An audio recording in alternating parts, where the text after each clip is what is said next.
या फिर कभी हिंदू मुस्लिम के कोई सामुदायिक दंगे होंगे। आज हम अपने हक की, अपने अधिकार की, अपने सम्मान की लड़ाई अभी भी लड़ रहे हैं। झारखंड की रांची विधानसभा सीट पर एक बार फिर से सीपी सिंह ने बाजी मार ली। उन्होंने जेएमएम की महुआ माझी को करारी शिकस्त दे दी।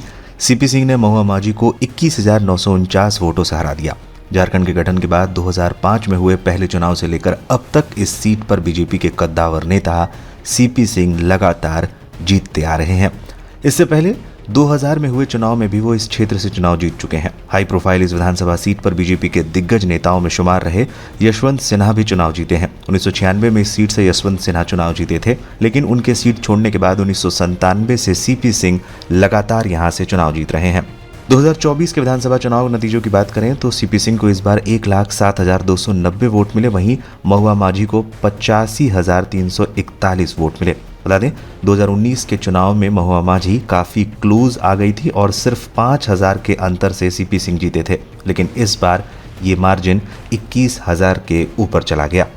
राजधानी रांची झारखंड का तीसरा सबसे बड़ा शहर होने के साथ ही लोकसभा और विधानसभा निर्वाचन क्षेत्र भी है, साथ ही प्रदेश की राजनीति का केंद्र बिंदु भी। प्रकृति के सौंदर्य से डूबा ये शहर बड़े औद्योगिक नगरों में भी शुमार है।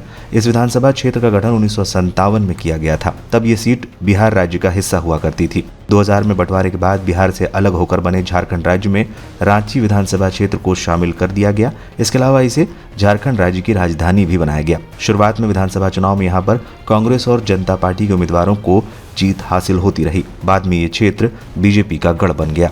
रांची जिले की 7 विधानसभा सीटों की बात करें तो यहाँ इंडिया अलायंस का जलवा देखने को मिला। 7 में से सिर्फ 2 सीटों पर बीजेपी को जीत मिली। आजसू पार्टी के सुप्रीमो सुदेश महतो तक चुनाव हार गए। पिछले चुनाव में रांची जिले की रांची, हटिया, कांके, खिजरी, सिल्ली, मांडर और तमाड़ में से 4 सीटें बीजेपी आजसू को जीत में मिली थी, जबकि 3 सीटें महागठबंधन के खाते में गई थी, मगर इस बार पासा पलट गया।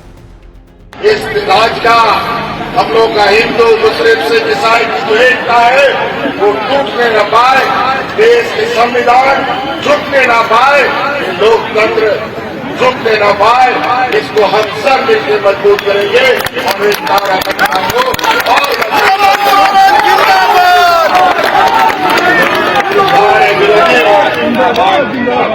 चुनाव फैलाने के लिए लगातार प्रयास कर रहे हैं, नए नए षड्यंत्र रच रहे हैं, लेकिन आप सब लोगों की सूझबूझ से आज ये 5 साल इसमें नाकाम नहीं हो पाए। ये चंद दिनों की बात है, चंद दिनों को आपको झारखंड को संभालना है, फिर इस झारखंड को आगे बढ़ने से कोई नहीं रोक सकता।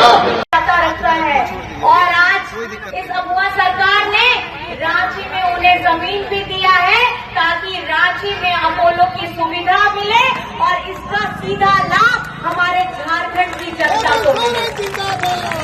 आज शिक्षा के क्षेत्र में अजीम प्रेम जी का यूनिवर्सिटी खुलेगा और झारखंड के हमारे बच्चे उसमें पढ़ लिख करके अपना भविष्य उज्जवल करेंगे। ऐसी दूरगामी सोच हेमंत सोरेन जी ने रखी है। आज चाहे रांची हो, ये रांची राजधानी जैसा नहीं लगता है। ये राजधानी को बनाने में अगर किसी ने दूर तक की सोच रखी है तो ये महागठबंधन की सरकार ने रखी है। अभी हम रांची के रिंग रोड आप देख लीजिए, आगे के आउटर रिंग रोड की भी तैयारी हो गई है। हमारे एयरपोर्ट को और विस्तृत करने का बात चल रहा है। हमारा ये दूरगामी सोच है कि चाहे शिक्षा का स्तर हो, चाहे स्वास्थ्य पे बात हो, चाहे इंफ्रास्ट्रक्चर की बात हो, चाहे रोजगार की बात हो या हमारी सामाजिक सुरक्षा की बात हो, हर मुद्दे के लिए अगर लड़ने के लिए तैयार है तो हमारी ये झारखंडी आपकी ये अगुआ सरकार तैयार है। आज झारखंड में जब लोग कतार में रह करके पिछले कितने 20 वर्षों से पेंशन के लिए, राशन के लिए बरसों बरस का इंतजार कर रहे थे, ये सरकार ने चाहे अब वो आवास हो, सावित्रीबाई फूले हो, हरा राशन कार्ड हो, सर्वजन पेंशन हो, बिरसा हरित ग्राम हो, ऐसी अनेक योजनाओं को यहाँ पर में धरातल में ला करके घर तक पहुँचाने का काम किया है। और ये अपनी आपकी योजना, आपकी सरकार, आपके द्वार के हिसाब से होता है। आपको मैं बताना चाहूंगी, आप रांची में रहते हैं, आज कितनों का बिजली बिल माफ हुआ है? जरा बताइए तो, कितनों का बिजली बिल माफ हुआ है? हुआ है? इतने लोगों का बिजली बिल माफ हुआ है।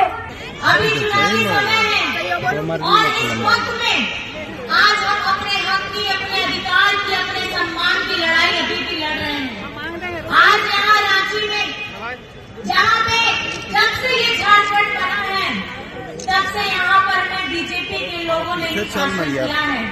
चाहे विधायक के तौर पे हो, चाहे सांसद के तौर पे हो, चाहे यहाँ पे कोई भी पद रहा हो, सबसे ज्यादा उन्होंने यहाँ पर वे सत्ता में रहे हैं।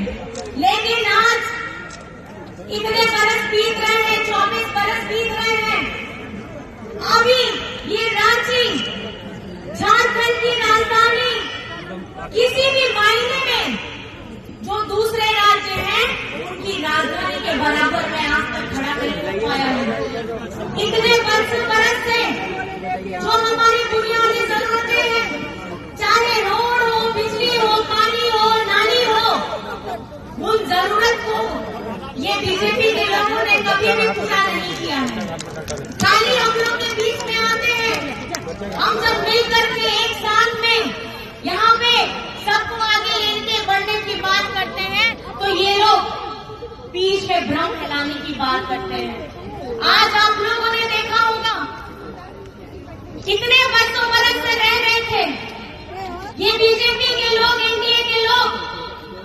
आज झारखंड में अगर आप जो सबसे पहले देख रहे हैं, पहला फ्लाईओवर बनके तैयार हुआ है, वो इसी अगुआ सरकार ने। हेमंत सोरेन जिंदाबाद। क्यों नहीं? हेमंत सोरेन जिंदाबाद। उन्होंने ये काम अपने कार्यकाल में किया, क्योंकि इनके पास सोच ही नहीं है। ये आप लोगों में से वोट के आधार पर में देखते हैं। आज आप लोगों को ये मानना होगा, ये स्वीकारना होगा कि झारखंड में अगर शिक्षा के स्तर पे प्रेम जी ने यहाँ पर में हमारी यूनिवर्सिटी खोलने का काम किया है, तो ये भी अगवा सरकार में हुआ है। अपोलो जैसे बड़े बड़े संस्थान आज रांची में आकर के अपोलो का शिलान्यास करना चाहते हैं। वो किस लिए किया है? क्योंकि यहाँ पे हमारी महागठबंधन सरकार ने ये प्रयास किया है, चाहे शिक्षा के स्तर पे हो, चाहे स्वास्थ्य के स्तर पे हो, चाहे इंफ्रास्ट्रक्चर हो। आपको ये रांची को ये ऐसा बनाना चाहते हैं ताकि दूसरे राज्य की राजधानी, दूसरे हमारे देश में जितने राज्य हैं उनकी राजधानी जैसे चमकती है, वैसे रांची भी चमकना चाहिए।